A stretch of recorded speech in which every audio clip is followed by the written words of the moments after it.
Hi అండి, నమస్తే. Welcome to Hima garden and kitchen. ఈరోజు వీడియోలో మా గార్డెన్లో కొన్ని మామిడికాయలు కాసాయండి, వాటిని చూసేద్దాం. ఈ కాయలు పునాస మామిడికాయలని నేను అనుకుంటున్నాను. అవునో కాదో కామెంట్ చేయండి.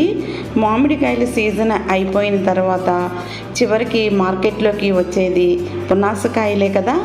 ఇవి రౌండ్గా ఉంటాయి కాబట్టి వీటిని పునాసకాయలని నేను అనుకుంటున్నానండి. ఈ మొక్కను నేను నీళ్ళ తొట్టి ఖాళీగా ఉంటే దీనిలో నాటుకున్నానండి.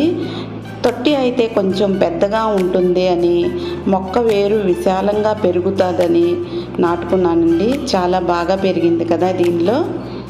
ఈ మొక్కను నాటి 3 years అయిందండి. చిన్న మొక్కను తెచ్చుకొని నాటుకున్నాను. తెచ్చుకునేటప్పుడు చెట్టుకి కాయలు లేవు, పూత ఉంది. ఇది ఏ రకం మామిడి పండో నాకు అప్పుడు తెలియలేదు, నర్సరీ వాళ్ళు కూడా చెప్పలేదు. ఇప్పుడు రౌండ్గా ఉన్నాయి కాబట్టి పునాసకాయని అనుకుంటున్నాను.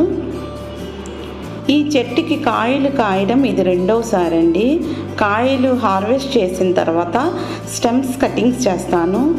పండుగలకు ఈ చెట్టు కొమ్మలను కట్ చేసి గుమ్మాలకి కట్టుకుంటానండి. స్టెమ్స్ కటింగ్స్ చేస్తే 4 వైపుల నుండి కొత్త స్టెమ్స్ వచ్చి పూత వస్తుంది.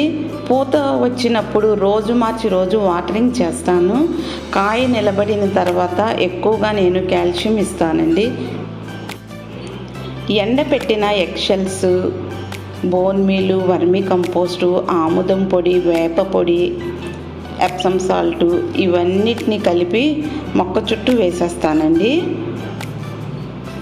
మట్టిని గుల్ల చేసుకొని మొక్క చుట్టూ వేసేయండి. మట్టిని కప్పేసేయండి.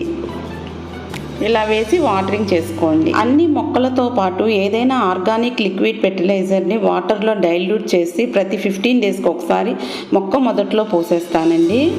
మీరు కూడా మామిడి మొక్కలను ఇలాగే పెంచుతారా? నాకు కామెంట్ చేయండి. చాలా బాగున్నాయి కదండి మా మామిడికాయలు. మేము పచ్చి మామిడికాయలను కోసి పప్పులో వేసుకుంటామండి. పునాస మామిడికాయ పప్పు చాలా బాగుంటుంది.